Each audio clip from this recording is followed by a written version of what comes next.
কেউ যদি কদরের রজনীতে কিয়ামুল লাইল করে, রাত্রি জাগরণ করে, রাত্রি যাপন করার পরে যদি কিয়ামুল লাইল করে, দাঁড়ায় দাঁড়ায় যদি নামাজ আদায় করে, গফিরা লাহু মা তাকদ্দামা মিন যামবি, আল্লাহ রাব্বুল আলামিন তার অতীতের জিন্দেগির সব গুনাহ আল্লাহ মাফ করে দিবে। সুবহানাল্লাহ। এখন আমরা এত চালাক মুসলমান, আমরা মনে করি লাইলাতুল কদর মনে হয় শুধুমাত্র 27-এর রাত্রি। বিশেষ করে বাংলাদেশে আমরা 27-এর রাত্রিতে ফিস্ট করে নিয়েছি। অথচ রাসূল বলেছেন রমজানের শেষ দশকের বেজুর রাত্রিগুলাতে তোমরা কদর তালাশ করো। তাহাররাউ লাইলাতুল কদরি আল উইতরা, রমজানের শেষ দশকের বেজুর রাত্রিগুলাতে কদরের রজনী তালাশ করো।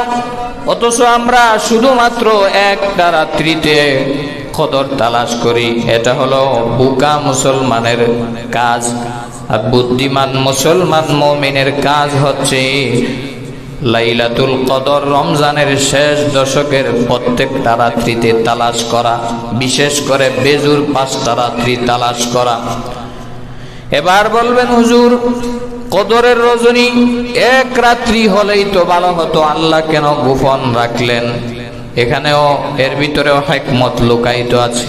আল্লাহ কয়েকটা বিষয় লুকায় রেখেছেন। মৃত্যু কবে হবে কেউ জানি না, এটাও আল্লাহর কাছে। এটা কেউ বলতে পারবে না আপনার আমার মৃত্যু কখন হবে। মৃত্যুটা লুকায়িত, কেউ জানে না। এখন যদি মৃত্যুর খবর আপনি আমি জানতাম, তাহলে যেই চালাক মুসলমান আমরা, মৃত্যু হওয়ার 1 বছর আগে আমরা রেডি থাকতাম নামাজ, রোজা, হজ, যাকাত, এরপরে যত রকমের ইবাদত আছে সব ইবাদত করার জন্য রাস্তায় জিহাদ করেছে, যুদ্ধ করেছে হযরত মুজাহিদ রহমাতুল্লাহি আলাইহি। 1000 মাস লাগাতার উনি যুদ্ধ করত, আর রাতের বেলায় ইবাদতে দাঁড়িয়ে যাইত। রাসূল করিম সাল্লাল্লাহু আলাইহি ওয়াসাল্লাম এই ঘটনা শোনার পরে নবীজি এবং সাহাবীরা চিন্তিত হয়ে গেলেন, টেনশন ফিল করলেন। যেই ব্যক্তি 1000 মাস শুধু জিহাদের ময়দানে দিনের বেলায় ছিল, রাতের বেলায় লাগাতার যেই ব্যক্তি ইবাদতে মগ্ন থাকত, 1000 মাস যিনি ইবাদত করেছে, আমার উম্মতের বয়স তো এত বেশি হবে না, 60 থেকে 70 বছর হবে, 80 বছর হবে। তাহলে মনে হয় বনি ইসরাইলের ওই সমস্ত নবীর উম্মতেরা জান্নাতে আমার চাইতে, আমার উম্মতের চাইতে বেশি দামি হয়ে যাবে। রাসূল টেনশন ফিল করলেন, চিন্তিত হয়ে গেলেন। ইন দা মিন টাইম আমার আল্লাহর দয়া হয়ে গেল, অনুগ্রহ হয়ে গেল। ফাতাহুল্লাহু সূরাতুল কদর, আমার আল্লাহর দয়া হয়ে গেল। দ্রুত জিবরাইল আলাইহিস সালাতু ওয়াস সালামের মাধ্যমে সূরা কদর নিয়া বিশ্ব নবীজির উপর নাজিল হয়ে গেল। জোরে বলেন সুবহানাল্লাহ। আল্লাহ বলেন ইন্না আনজালনাহু ফি লাইলাতিল কদর, অগণবিজি নিশ্চয়ই আপনার উপর আমি আল্লাহ কোরআন নাজিল করেছি। এই কোরআন নাজিল হয়েছে প্রায় দীর্ঘ 23 বছরে। মুফাসসিরিনে কেরাম এই আয়াতের ব্যাখ্যায় লিখেছেন, লৌহে মাহফুজ থেকে সামায়ে দুনিয়া, দুনিয়ার আসমানে আল্লাহ রাব্বুল আলামিন একসাথে যেই রাত্রিতে নাজিল করেছিলেন, ওই রাত্রিটাই হলো কদরের রাত্রি। এবার আছেন আমার প্রাণের ভাইয়েরা, এই কদরের রজনীর এত দাম কেন? এত দাম কেন? এই কদরের রজনী পৃথিবীর ভিতরে, বছরের ভিতরে যতগুলা রাত্রি আছে, এর ভিতরে শ্রেষ্ঠ রাত্রি কেন? এর 7টা কারণ মুফাসসিরিনে কেরাম উল্লেখ করেছেন। লাইলাতুল কদরের এত দাম হওয়ার 7টা স্পেশালিটি রয়েছে, 7টা গুরুত্বপূর্ণ বিষয় রয়েছে। এই 7টা কারণে কদরের রজনীর দাম বেড়ে গেছে। 1 নাম্বার হলো এই কদরের রজনীতে মহান আল্লাহ কোরআন নাজিল করেছেন। যেই রাত্রিতে কোরআন নাজিল হয়েছে এই রাত্রি তো অবশ্যই অন্য রাতের চাইতে বেশি দামি হবে। জুড়ে বলেন ঠিক না বেঠিক?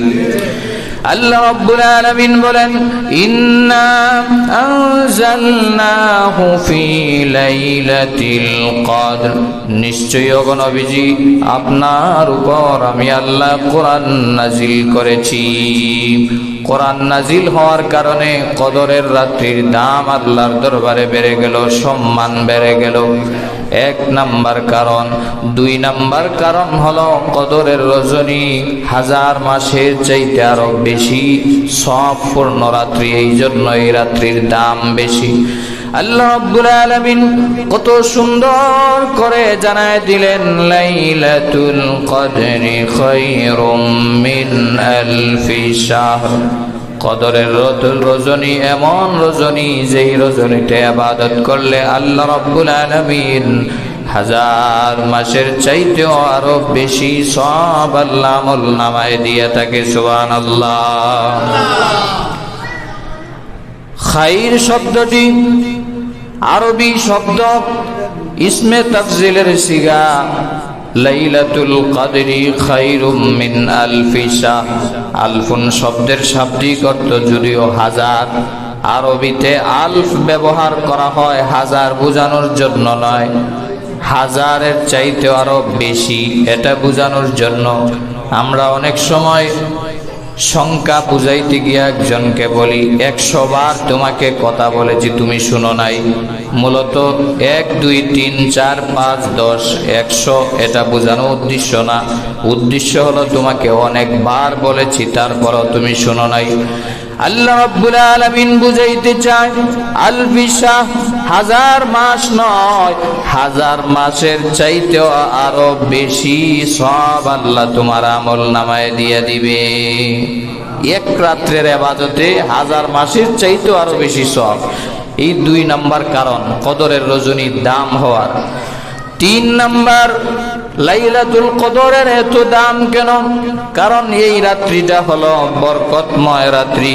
আল্লাহ রাব্বুল আলামিন কোরআনে কারীমের সূরাতুদ দুখানে আল্লাহ বলেন, ইন্না আনজালনাহু ফি লাইলাতিন মুবারাকাহ।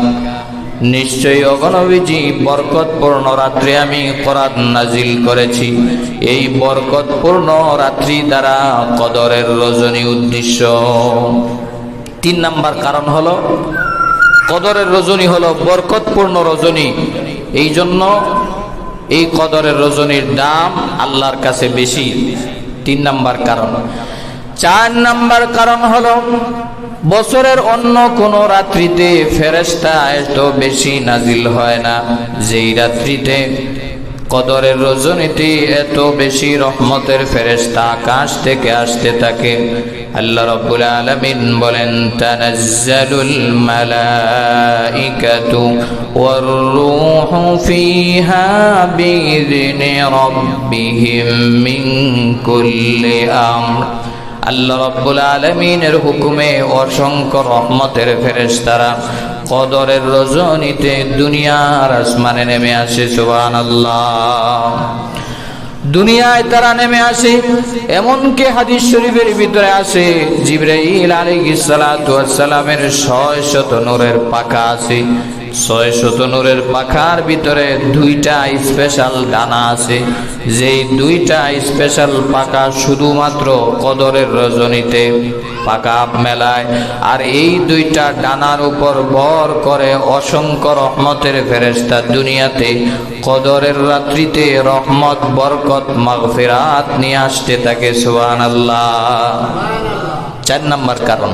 5 নাম্বার কারণ হলো কদরের রজনী কেন এত দামি? কারণ এই রাত্রিটা হলো শান্তিময় রাত্রি। ঘোষণা করেছেন কে? আরো জোরে বলেন কে? আল্লাহ রাব্বুল আলামিন বলেন, সালামুন হিয়া হাত্তা মাতলাইল ফাজর। কদরের রজনীটা হলো শান্তিময় রাত্রি, একদম মাগরিব থেকে নিয়ে হাত্তা মাতলাইল ফাজর, ফজর পর্যন্ত, সূর্য উদয় হওয়ার আগ পর্যন্ত আল্লাহ রাব্বুল আলামিন গোটা রাত্রিকে শান্তিময় ঠান্ডা আরামদায়ক করে দিয়েছেন। সুবহানাল্লাহ। 5 নম্বর কারণ।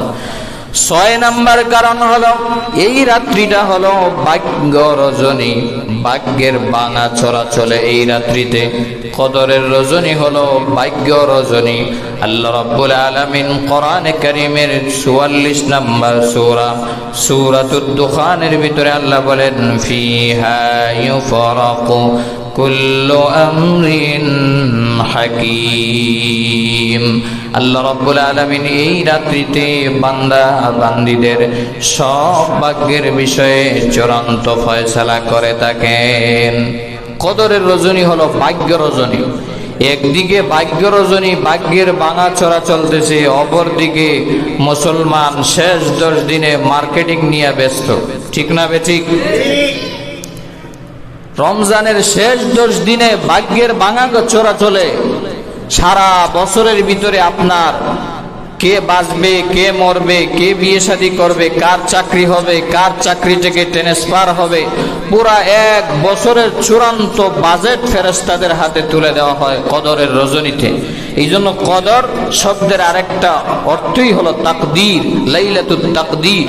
আল্লাহ রাব্বুল আলামিন বলেন, ফিহা ইউফরাকু কুল্লু আমরিন হাকিম। এই রাত্রিতে সব কিছুর ফয়সালা করা হয়। একদিকে ভাগ্যের ভাঙা চোরা চলে, অপর দিকে আমাদের ঈদের মার্কেটিং নিয়ে আমরা ব্যস্ত থাকি। শেষ 10 দিন হলো সবচাইতে ইবাদত বেশি করা দরকার, আর শেষ 10 দিনে আমরা সবচাইতে অবহেলায় কাটাই। জুড়ে বলেন ঠিক না বেঠিক? বিশ্বাস না হলে বাজারে গিয়ে দেখেন না, পুরুষের চাইতে মহিলা কম না বেশি? আপনাদের আওয়াজ তো কমবেই, কারণ আপনারাই তো পাঠান বাজারে। এই জন্য আওয়াজেই বোঝা যায় যে নিজেরাই দোষী। আরো জোরে বলেন, কম না বেশি? বাজারে গিয়া দেখেন, পুরুষ যদি 1 জন হয়, মহিলা হবে 10 জন। পুরুষ যদি হয় 1%, মহিলা 99% বাজারে। ঠিক না বেঠিক? কেন এই অবস্থা? কেন? কোন হুজুর বলেছে আপনাকে, কোন আলেম বলেছে যে ঈদের মার্কেট না করলে ঈদ উদযাপন হবে না? কোন আলেম বলেছে যে 10 লাখ টাকা দিয়া, 20 লাখ টাকা দিয়া, লক্ষ টাকা দিয়া মার্কেট না হলে রমজানের সওয়াব পাবেন না? কোন হুজুর বলেছে? বিদেশ থেকে কসকসা নোট পাঠাইতেছে লাখ লাখ টাকা, আর স্ত্রী মহিলারা বাজারে মার্কেটে সারা দিন সারা রাত কাটায় দিতেছে মার্কেট করতে করতে। ঠিক না বেঠিক? এক একজন মহিলা এমন আছে 10 দিন 20 দিন যা মার্কেটে একটা শাড়ি কেনার জন্য, শুধু ঘুরতেছে ঘুরতেছে। 5 দিন 6 দিন 7 দিন 10 দিন 15 দিন যাওয়ার পরে একটা শাড়ি চয়েস হয়। এরপরে 20,000 টাকা দিয়া 50,000 টাকা দিয়া একটা শাড়ি কিনতেছে, অথচ শাড়ির দাম 2,000 3,000 সর্বোচ্চ। আমার তো মাঝে মাঝে অবাক লাগে যে মানুষ এত টাকা পায় কোথায়। চিন্তা করেন, একটা পাঞ্জাবির দাম কতই বা হইতে পারে, এটাতে কত টাকা আর খরচ করে? 500 টাকা, 1,000 টাকা। পাঞ্জাবির দাম দেখবেন শপিং মহলে লেখা আছে 27,000 টাকা, 56,000 টাকা। একটা শাড়ির দাম 5 লক্ষ টাকা। এটার মধ্যে খরচ কতটুকু করছে? হায় রে টাকাওয়ালা, এই টাকা দিয়ে কিনতেছে, অথচ মসজিদ মাদ্রাসায় 500 টাকা, 1,000 টাকা, লক্ষ টাকা দিবে দূরের কথা, 500 টাকা 100 টাকাই বাইর হয় না। ঠিক না বেঠিক? বাজারে যে 1,000 টাকার চকচকা নোট দিতেছে ঠিক মতোই, কিন্তু রমজান মাস দান করবে বেশি, সওয়াবও পাবে বেশি না। মার্কেট যত বেশি আমরা মনে করি সওয়াবও তত বেশি। আমরা এখন স্লোগান পাল্টায় দিয়েছি, 1 টাকায় 70 টাকা দান, এটা না। আমরা মনে করি যত মার্কেট তত সওয়াব। ঠিক না বেঠিক? দেখছেন আবার ঠিক হইতেছে।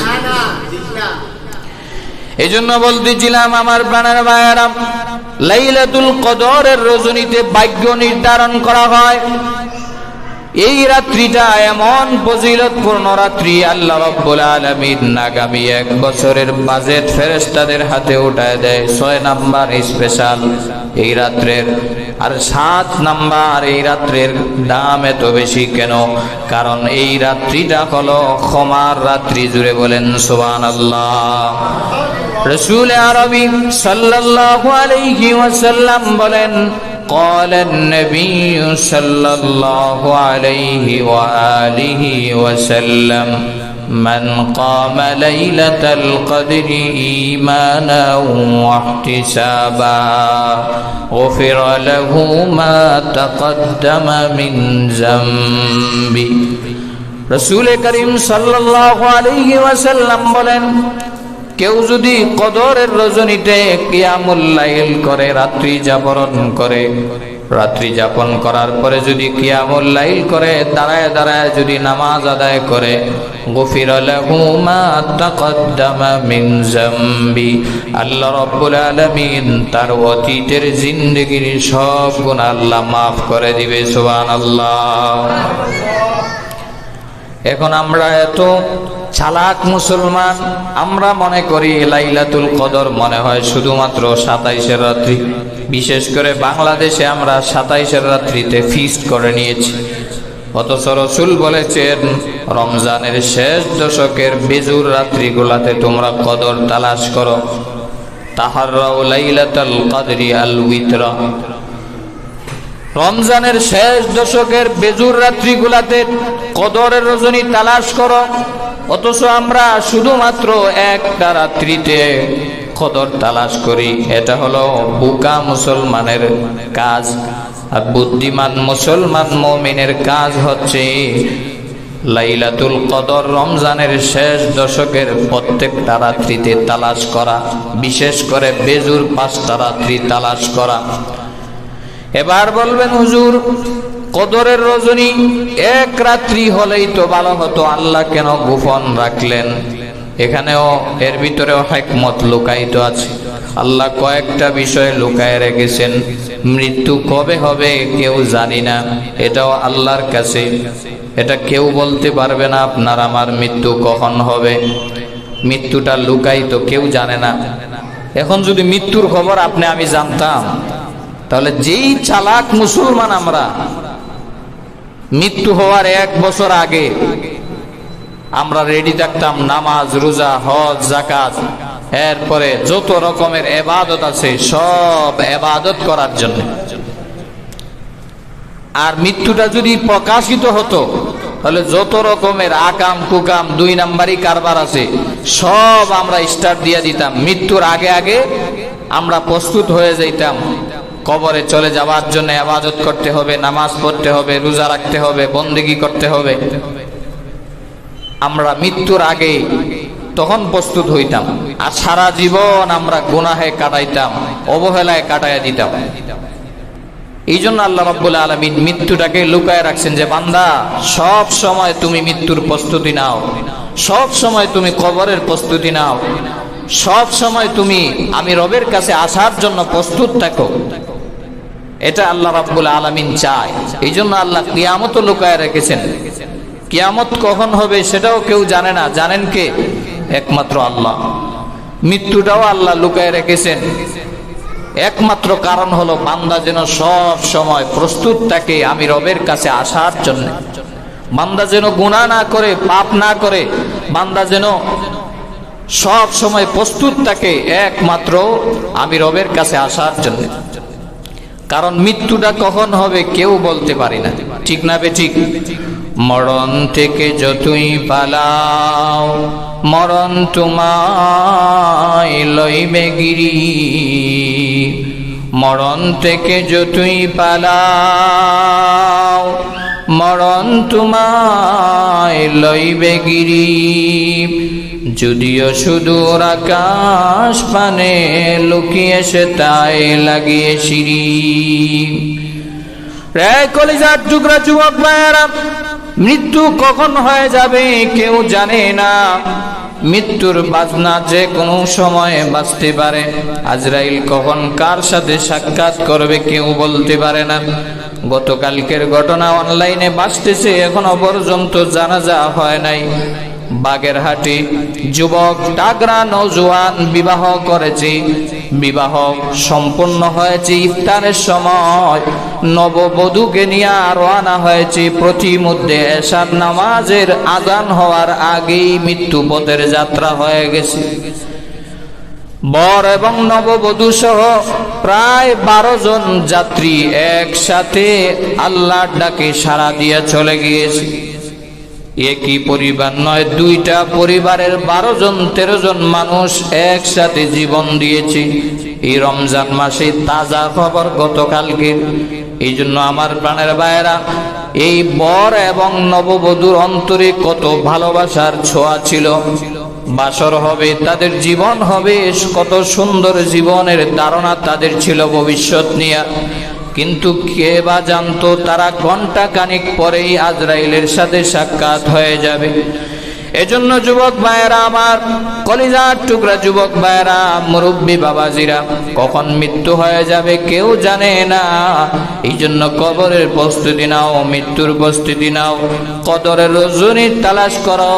আল্লাহ রাব্বুল আলামিন বান্দা বান্দিকে যত কল্যাণ করেছে এর মধ্য থেকে অন্যতম কল্যাণ হলো আল্লাহ বিশ্ব নবীর উম্মতকে মহান আল্লাহ কদরের রজনী দিয়েছে। 1,24,000 মতান্তরে 2,24,000 নবী পয়গম্বর আল্লাহ পৃথিবীতে পাঠাইছি। কাউকে আল্লাহ কদরের রজনী দেয় নাই, কাউকে মহান আল্লাহ মাহে রমাদান দেয় নাই।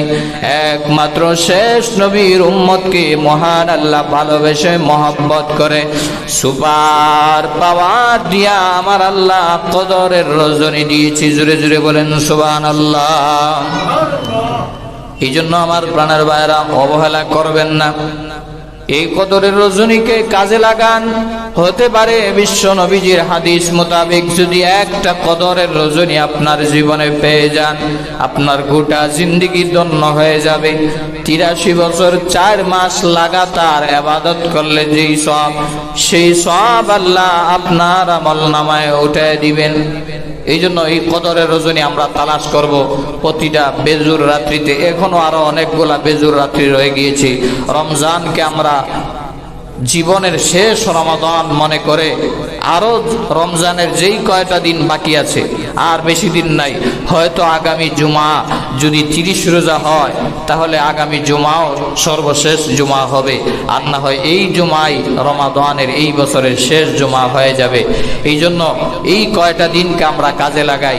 এখনো আমাদের ভিতরে অবাক এবং আফসোসের বিষয় হচ্ছে, রমাদান চলতেছে, রমজানের শেষ দশক চলতেছে, কদরের রজনী চলতেছে, আমাদের ভিতরে এখনো আমলের কোনো পরিবর্তন নাই, এখনো নামাজের পরিবর্তন নাই, এখনো তারাবিহের কোনো পরিবর্তন দেখা যায় না। এর মানে হচ্ছে শয়তান আমাদেরকে কিভাবে হাবুডুবু খাওয়াচ্ছে। এখন বলবেন হুজুর শয়তান তো বন্দি আছে, শয়তান কিভাবে আমাদেরকে ধোঁকা দেয়? শয়তান যদিও বন্দি আছে, রমজানের আগেই যে চাবি দিয়েছিল সেই চাবি এখনো পর্যন্ত চলতেছে। ঠিক না বেঠিক? কোনো গাড়ি ঠিক করলে দেখবেন 6 মাস 2 মাস 3 মাস যায়, আর ধরা লাগে না। শয়তানেও এমন চাবি দিছে কয়েকজন রে, রমজানে আর দেওয়ার দরকার নাই, রমজানের আগেই যে চাবি দিয়েছে এটাই গোটা রমজান চলতেছে। ঠিক না বেঠিক? গাড়ির যারা ইঞ্জিল ওভারহোলিং করেন তারা বুঝবেন ভালো করে। গাড়ির ইঞ্জিল ওভারহোলিং করলে 6 মাস 1 বছর চলে যায়, আর ইঞ্জিলে ধরতে হয় না, ইঞ্জিল ভালো থাকে, গাড়ি ভালো চলে। ঠিক তেমনি ভাবে শয়তান এমন ভাবে আমাদেরকে চাবি দিয়েছে, ওভারহোলিং করছে, রমজান আসার আগেই এমন ইস্যু দিয়েছে, আর নামাজ পড়তে ভাল লাগে না, রোজা রাখতে ভাল লাগে না, তারাবি পড়তে ভাল লাগে না, খতমে তারাবি পড়তে ভাল লাগে না। আছে না নাই? আরো জোরে বলেন, আছে না নাই? শয়তান আপনাদেরকে এমন ভাবে গ্রাস করছে। এই হলো শয়তান। আর আরো কিছু শয়তান আছে যেগুলো আমাদের নফসের সাথে একদম মিশে গিয়েছে। নফস 3 প্রকার: নফসে আম্মারা, নফসে লাওয়ামা, নফসে মুতমাইন্না। এই যে নফসটাকে আমরা কন্ট্রোল রাখতে পারি না, নফসই আমাদেরকে ধোঁকা দেয়। ফজরের আজান হইতেছে, মনে মনে ভাবতেছে খুব ভালো লাগে, আর এখন ঘুম থেকে উঠা যাবে না, শয়তান এই সময় আপনাকে আইসা মালিশ করতে থাকে। এটা নফসের ধোঁকা। নফসের এই ধোঁকা থেকে বাঁচার জন্যে আত্মশুদ্ধির প্রয়োজন, আল্লাহ ওয়ালাদের সোহবত প্রয়োজন, ভালো আলেমের কাছে যাওয়া প্রয়োজন। এই জন্য খাঁটি উলামায়ে কেরামের সোহবতে থাকা প্রয়োজন যদি আপনার নফসটাকে ঠিক করতে চান। আমরা আমাদের নফসের ধোঁকায় পড়ে আমরা নামাজ পড়তে চাই না, রোজা রাখতে চাই না, তাহাজ্জুদ পড়তে চাই না। আমাদের নফসটা, কলবটা অন্ধকার হয়ে গেছে। এই জন্য লম্বা চড়া কথা নয়, সংক্ষেপ কথা হচ্ছে, যেহেতু রমাদানের শেষ দিক চলতেছে, আমরা বাকি কয়েকটা দিন আর যেন আমার থেকে নামাজ না ছুটে যায়, তারাবি না ছুটে যায়, আর যেন আমরা এই খতমে তারাবিতে অংশগ্রহণ করা আমাদের যেন মিস না হয়ে যায়। ঈদের আগ পর্যন্ত আমরা লাগাতার ইবাদত, নামাজ, রোজা এবং তাসবিহ তাহলিলের মাধ্যমে, তাহাজ্জুদের মাধ্যমে, কোরআন তেলাওয়াতের মাধ্যমে আমরা যেন কাটায় দিতে পারি। আল্লাহ যেন তৌফিক দান করে। সবাই বলেন আমিন। ওয়া আখিরু দাওয়ানা আলহামদুলিল্লাহি রাব্বিল আলামিন।